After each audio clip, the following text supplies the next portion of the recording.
Merci de votre attention, madame, monsieur. L'actualité ce soir, fin de la 6e mission conjointe Banque mondiale, FIDA, gouvernement togolais.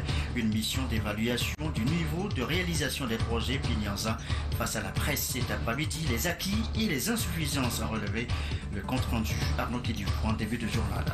L'INAM, l'Institut national d'assurance maladie et ses nouvelles mesures.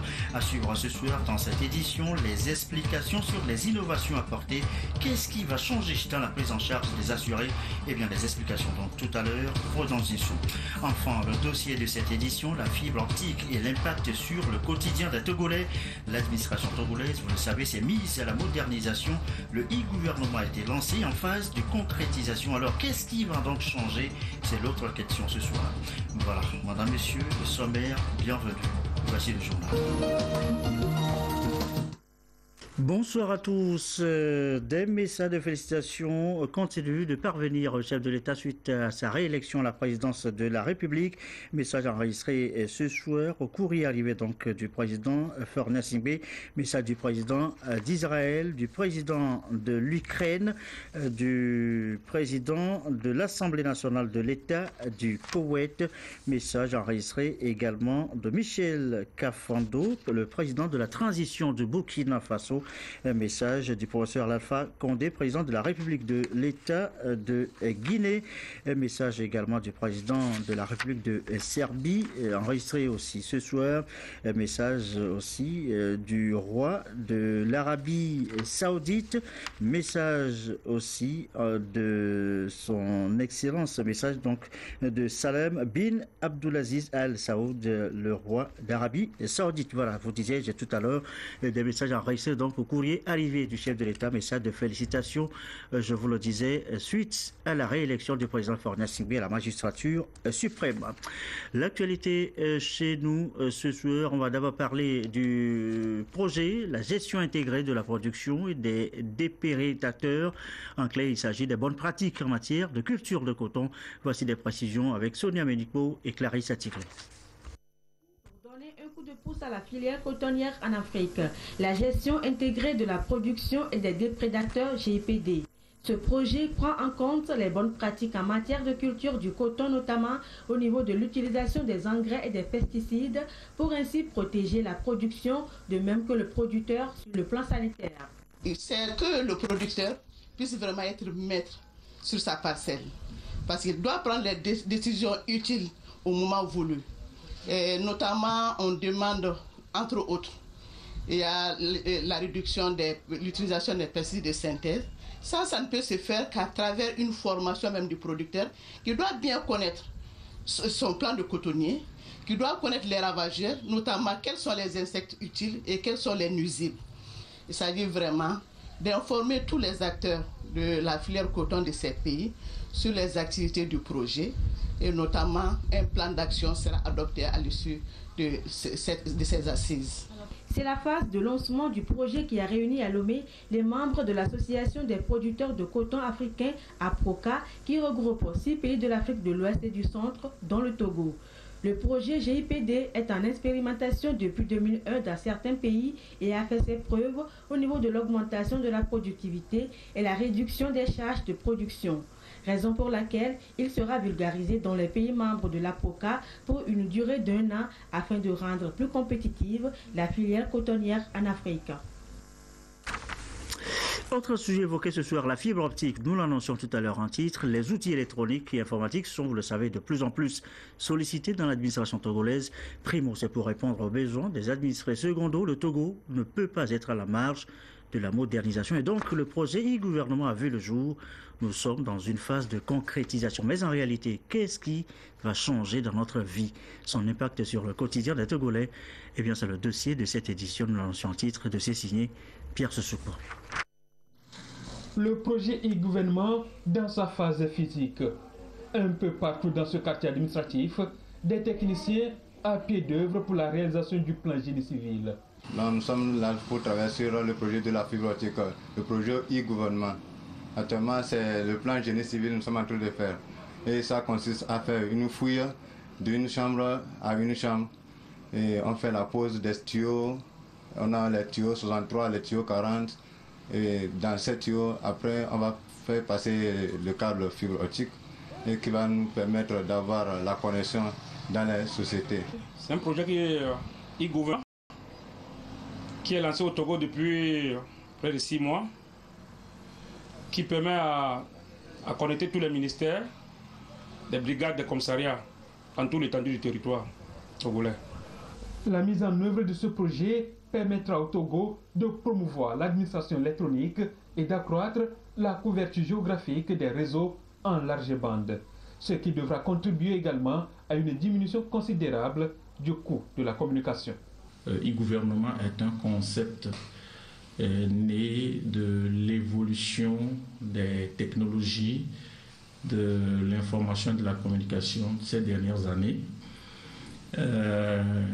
Il s'agit de la mise en place d'un certain nombre de dispositifs pour permettre à l'échelle d'un État de faciliter la communication à l'intérieur des départements gouvernementaux, pour faciliter la communication entre le gouvernement et les citoyens, faciliter aussi la communication entre les citoyens eux-mêmes et enfin faciliter la communication entre l'État et les entreprises.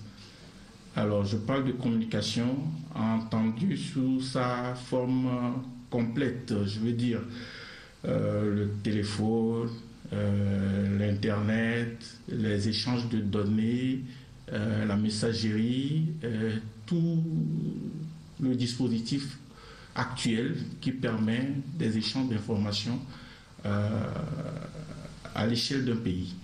Le e-gouvernement est donc un vecteur d'amélioration de la relation entre l'administration et le citoyen.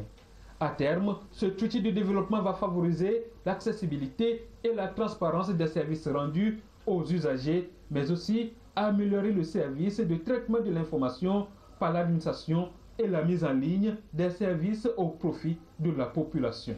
Nous voulons simplifier la vie aux Togolais et notamment dans sa relation avec les structures publiques. Donc, pour ce faire, nous avons décidé, nous-mêmes, État, d'investir dans la construction, dans le déploiement de ces réseaux de fibres à Lomé. Nous voulons aussi, grâce à ce projet, financer la construction d'un centre, d'un site dans lequel tous les opérateurs s'interconnecteraient pour qu'il y ait une amélioration des échanges entre eux et donc pour le client. Toutes ces actions entreprises s'inscrivent dans la réorganisation du secteur d'éthique au Togo, une restructuration qui va permettre de mieux définir la taille économique du secteur pour mieux positionner le pays. Voilà donc pour le projet e-gouvernement, la fibre optique. La Cour de justice de la CEDEAO maintenant. La Cour de justice de la CEDEAO face à la presse togolaise. C'était mercredi dernier, une Cour de justice de la CEDEAO avec une nouvelle équipe. Elle remplace celle dirigée, vous le savez, par la Togolaise Awanana. La nouvelle équipe s'est donc présentée avec ses orientations. Dodouaré, Adolphe Paka. La Cour de justice de la CEDEAO face à la presse. C'est la nouvelle équipe qui vient de prendre fonction après celle dirigée par la compatriote Awanana. Dans ses actions prioritaires, elle entend poursuivre avec efficacité le traitement des affaires pendantes, mais aussi aller au contact des justiciables, les peuples à la base au sein de l'espace communautaire.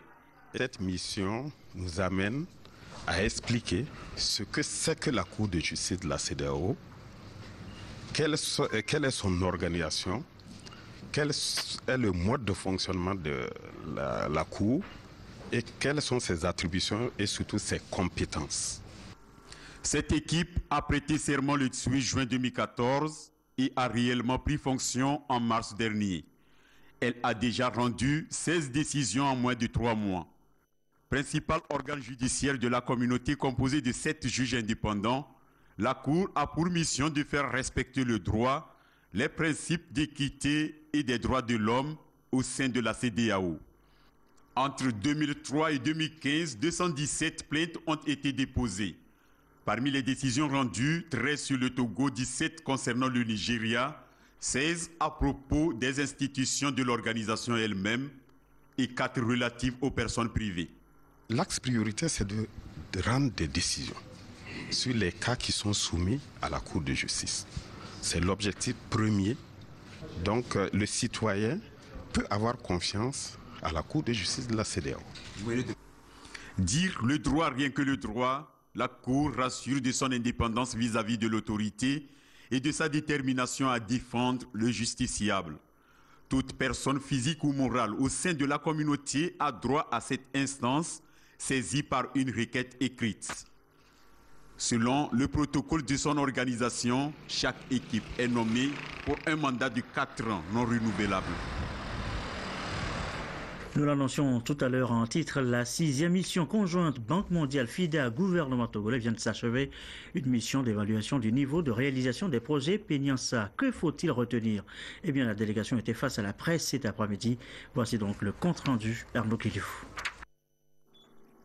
À l'analyse de la 6e mission d'évaluation Banque mondiale FIDA, la filière animale a vu sa production passer à 3,5 millions de têtes en 2014 contre 1,5 million en 2010 pour les petits ruminants et 10 millions de volailles contre 1,5 million sur la même période. La filière halieutique connaît elle aussi des améliorations substantielles, même embellie au niveau de la production des céréales avec un excédent de 16% en 2014.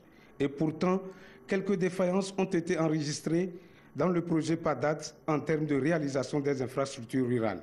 Au regard des efforts encourageants menés, la Banque mondiale, le FIDA et la BOAD ont réaffirmé leur engagement à accompagner le Togo dans la mise en œuvre du PENIANSA.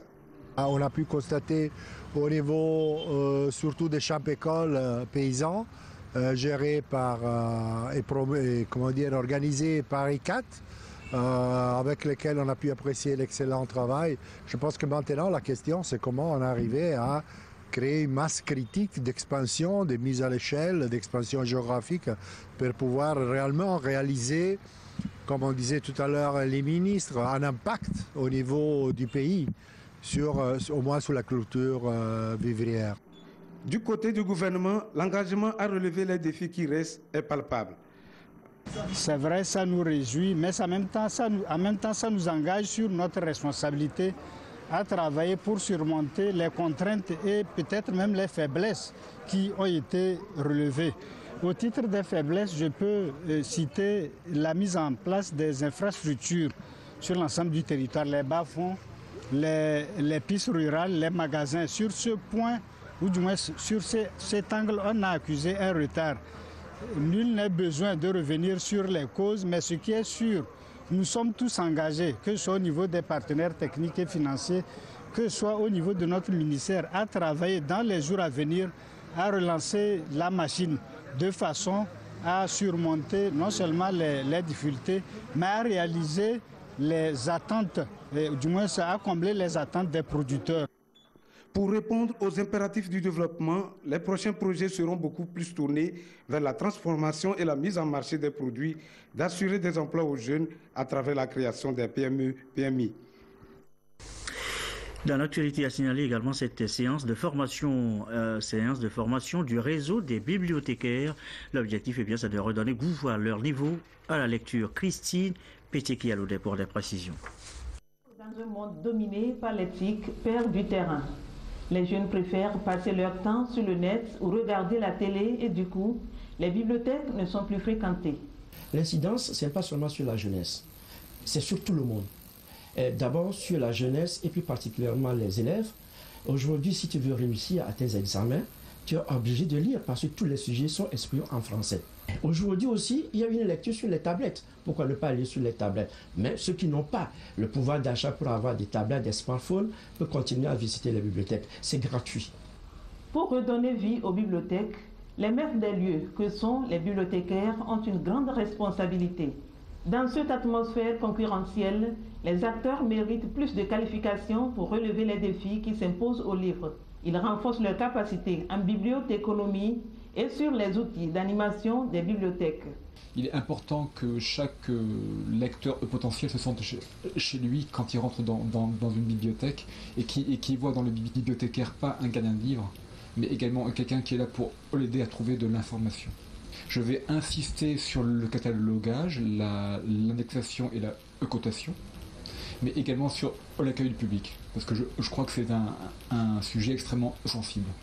Cette formation est le fruit d'un partenariat entre le ministère de la Communication et le service de coopération et d'action culturelle de l'ambassade de France. Un appui qui contribue à redynamiser et pérenniser le bon fonctionnement des bibliothèques de lecture publique. Et la lecture, eh bien, c'est le livre. Le livre, c'est du savoir. Le savoir bientôt récompensé. L'annonce a été faite en conférence de presse. Les précisions avec Robert Potambi.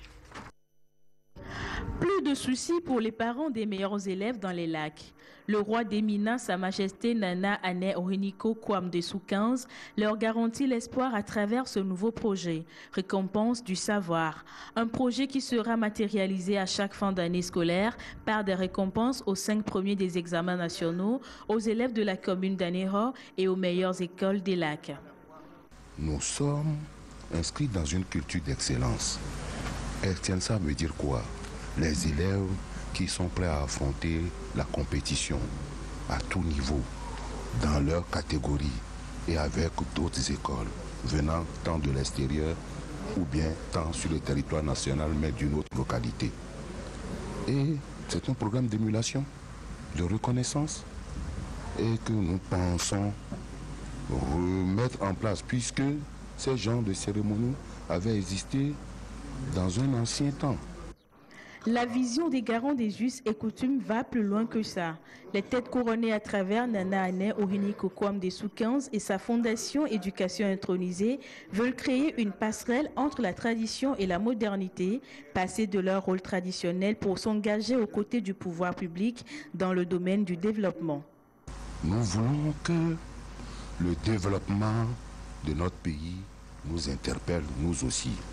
Notre chefferie n'aura de valeur, n'aura de considération et n'aura de critères pour une continuité harmonieuse que si nous nous investissons dans le développement, c'est-à-dire réfléchir à comment est-ce que nos populations doivent se nourrir, doivent se vêtir, doivent se soigner et doivent s'éduquer.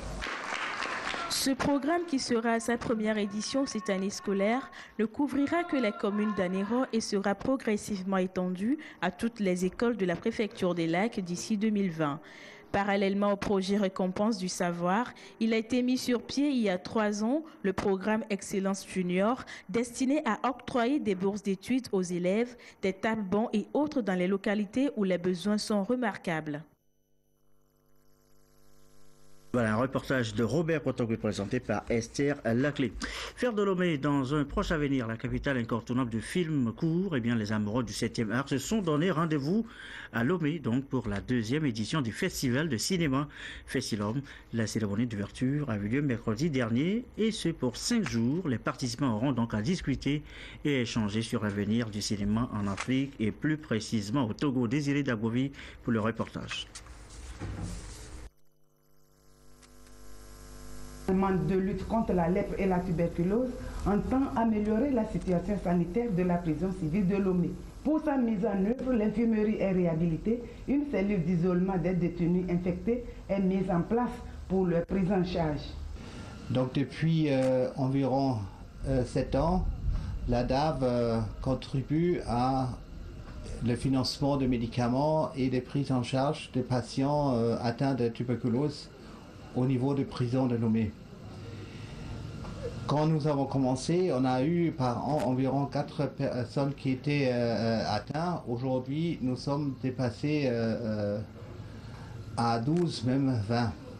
Donc c'est un problème sanitaire et d'infection au niveau d'une communauté fermée. Les responsables de la prison civile de Lomé ont exprimé leur reconnaissance à la délégation allemande pour ce don. Nous venons de procéder à la réception de l'infirmerie et du bâtiment qui est destiné aux tuberculeux. L'ambassade d'Allemagne est un partenaire de toujours Et nous sommes reconnaissants par rapport à toutes les actions que cette ambassade mène vis-à-vis de nos centres pénitentiaires. Et la réception de ce matin vient nous reconforter encore dans le sentiment que nous avons vis-à-vis de cette chancellerie. Une prison qui n'est pas seulement pour punir, mais aussi pour créer une base pour la réinsertion de ceux qui sont dedans dans la société. Donc nous avons décidé et mis en œuvre avec l'assistance de l'Organisation pour le combat de la lèpre et la tuberculose allemande ici, quelques améliorations, des installations, des bâtiments dans le prison. Depuis 2007, l'ambassade d'Allemagne intervient dans le processus d'amélioration des conditions de vie des détenus. La rénovation de l'infirmerie et des salles d'eau a un impact positif dans la prise en charge sanitaire des détenus. Voilà, vous l'aurez compris, vous avez suivi le sujet sur la rénovation, la réhabilitation de l'infirmerie à la prison civile de Lomé, des chambres et une cellule d'isolement pour les malades de tuberculose avec l'appui de l'ambassade d'Allemagne au Togo. Retour sur le cinéma à Lomé, la capitale togolaise qui doit devenir un point pour le cinéma africain. Les amoureux du 7e art s'y emploient et se donnent rendez-vous à Lomé donc pour la deuxième édition du festival de cinéma de Lomé Festilom. La cérémonie d'ouverture a eu lieu mercredi dernier. Ça va durer 5 jours pour l'échanger donc sur l'avenir du cinéma en Afrique et plus précisément au Togo. C'est un reportage de Désiré Dagovi. Ils sont venus du Bénin, du Nigeria, de la Côte d'Ivoire, du Burkina Faso, de la France et bien d'autres pays pour s'ajouter à leurs frères togolais afin de s'échanger des connaissances sur leur passion, le cinéma. Pour cette deuxième édition du Festival du cinéma de Lomé Festilom, les promoteurs envisagent faire de la capitale togolaise, dans un avenir proche, un centre incontournable du film court. L'objectif de cette seconde édition, c'est de promouvoir le 7e art, surtout les jeunes talents qui sont en train d'émerger. Parlant du cinéma togolais, les mettre ensemble, qu'ils puissent échanger avec les différents thèmes qui sont programmés dans les différents ateliers et les conférences pendant ces 5 jours de festival. Placée sous le thème cinéma et droits de l'homme, cette édition prend en compte des thématiques liées aux droits humains dans la production cinématographique. Au programme, des conférences débats, la projection des films, la production audiovisuelle et des ateliers de formation. Un défilé de mode, une danse chorégraphique et des artistes de la chanson ont enrichi la soirée à travers leurs prestations. Le festival prend fin le samedi prochain. Il est 20h23. Ce rappel, l'INAM, l'Institut national d'assurance maladie, a introduit, vous le savez, de nouvelles mesures de prise en charge des assurés dans ces services qui a mené à une actualisation de la liste des actes et produits de santé ainsi que des règles de délivrance des soins. Question ce soir, qu'est-ce qui va changer? En quoi consistent les innovations? Eh bien, voici les explications avec Prudence Zinsou. 2 importantes modifications ont été opérées dans les prestations de l'Institut national d'assurance maladie INAM depuis le 1er juin dernier. D'abord, la mise à jour de la liste des actes et produits de santé, puis l'actualisation des règles de délivrance des soins aux bénéficiaires.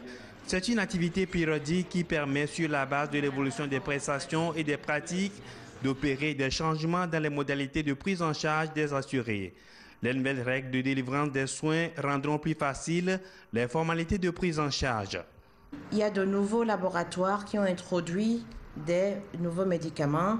La science continue, elle se développe au fil des jours. Il y a des nouvelles molécules qui sont certainement, si nous osons le croire et faire confiance à la fois au laboratoire et à la médecine, beaucoup plus efficaces que certaines molécules qui existaient déjà et qui permettent d'améliorer la prise en charge de certaines pathologies.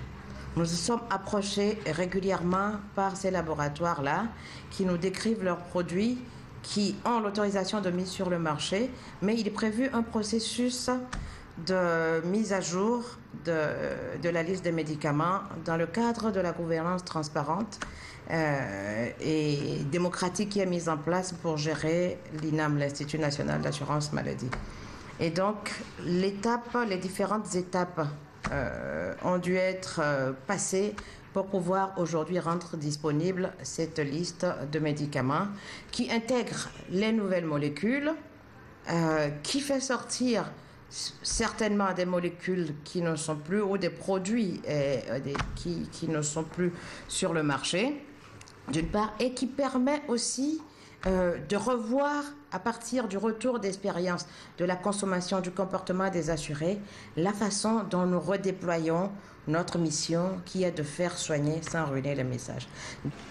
3 critères essentiels ont été pris en compte pour cette actualisation, notamment la nature de l'affection, le niveau d'efficacité, le rapport risque et des alternatives thérapeutiques existantes.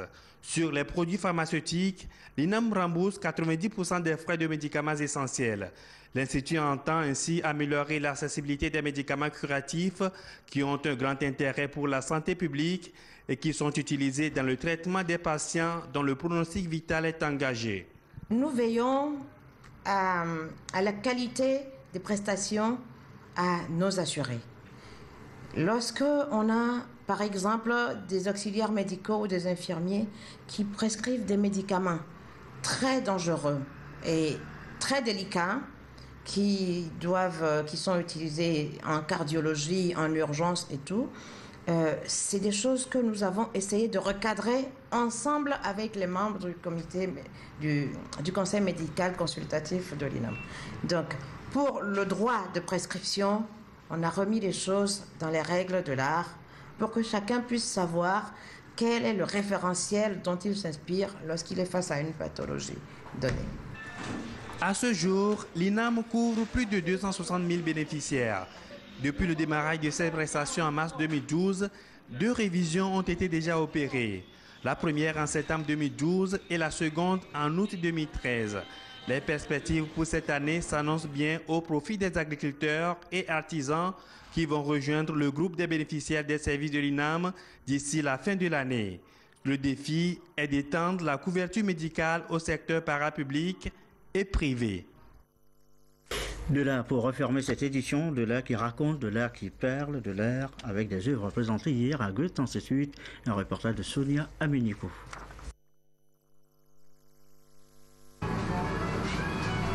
Une connaissance de soi nous permet de découvrir et de redécouvrir l'homme qui est en nous. C'est l'essentiel du message que véhicule cette toile de l'artiste plasticien Claudio Dibori Komla Kunake. Les tableaux sont exposés pour une semaine à la galerie d'art contemporain La Muse. L'artiste veut amener l'homme à toucher du doigt certaines réalités de la vie. Ce soir, j'ai présenté 3 thématiques avec 3 supports où j'ai fait les tableaux, peintures et où j'ai fait l'assemblage bois et juste à côté la récupération ferraille. Et c'est avec tout ça que moi j'ai travaillé. Depuis un bon moment, j'essaie de faire le mariage entre le fer et le bois. Claudio est un artiste contemporain qui étonne et séduit par la richesse et la beauté de ses œuvres. Des œuvres réalisées à base des objets de récupération afin de leur donner une seconde vie. L'œuvre, la connaissance de soi qu'il nous a présenté ce soir était un chef-d'œuvre de génie, disons-le comme ça, parce que l'inspiration qui lui est venue, vous-même vous l'aviez constaté aussi, un ensemble de personnes qui veut parler, qui veut dire quelque chose, que lui-même il a titré la connaissance de soi, c'est magnifique. L'esprit de créativité de Claudio séduit plus d'un. Je suis très heureuse de découvrir ce travail original, surtout la récupération des objets auxquels l'artiste redonne une nouvelle vie. Et en même temps, il nous introduit dans un questionnement sur la vie et nous partage, j'allais dire un peu, sa vision du monde, sa vision de la vie, et nous permet de rentrer d'une certaine manière dans cette démarche vers notre propre devenir à travers ce questionnement et vers une certaine forme d'intelligence collective. L'artiste a participé à plusieurs expositions, notamment celle de l'Institut Goethe à Lomé, à la résidence de l'ambassade de France à Lomé, au Grand Marché d'art contemporain à Paris. Il a reçu également le prix du meilleur artiste de la fête de l'indépendance en 2007 et le prix Solidarité de l'association Couleur Pays en France. Et voilà qui me fin à cette édition du soir. Quelques communiqués avant de refermer définitivement cette édition. Communiqué du ministre de l'Administration territoriale, de la décentralisation des collectivités locales dans le cadre de la célébration de la journée des martyrs. Le 21 juin, il sera procédé au dépôt de gerbes le dimanche 21 juin 2015 selon le programme ci-après. À Lomé, place des martyrs, 6h30, mise en place de la population, 7h, arrivée des personnalités, 7h30, arrivée des membres du gouvernement, 7h45, arrivée du représentant du chef de l'État, 8h, dépôt de gerbes. Dans les préfectures et sous-préfectures, le dépôt de gerbes se fera aux endroits prévus à cet effet à la même heure. Dernier communiqué de la CEDI, la Commission électorale nationale indépendante informe les membres des bureaux de vote qui n'avaient pas touché leurs indemnités avant la suspension des paiements que les États seront de nouveau mis en paiement à la Société des Postes du Togo à partir de lundi 22 juin jusqu'au samedi 27 juin 2015 à 12h. Les intéressés sont priés de se présenter au bureau de poste et de leur localité, respective pour toucher les indemnités avant la date de clôture. Passé cette date, aucune réclamation ne sera plus acceptée. Fin donc de cette édition. Sachez tout de même que la mission conjointe Banque mondiale, FIDA, gouvernement sur les projets et PNIANSA a pris fin. Il s'agit là de la 6e mission sur les acquis, les insuffisants de ce programme. La délégation était face à la presse cet après-midi. La soirée sur la télévision togolaise ce soir, la météo, les prévisions avec Rachel Aokou tout à l'heure. 21h au cœur de la nation ce soir, la Cour de justice de la CEDEAO, son fonctionnement, ses compétences. Franck Micité et ses invités dans un instant. 22h30, nos dernières infos. Merci à vous qui nous suivez ce soir à Sokodé, à Niamey au Niger, sur la télévision togolaise et comme d'habitude toujours fidèlement. Bonne soirée.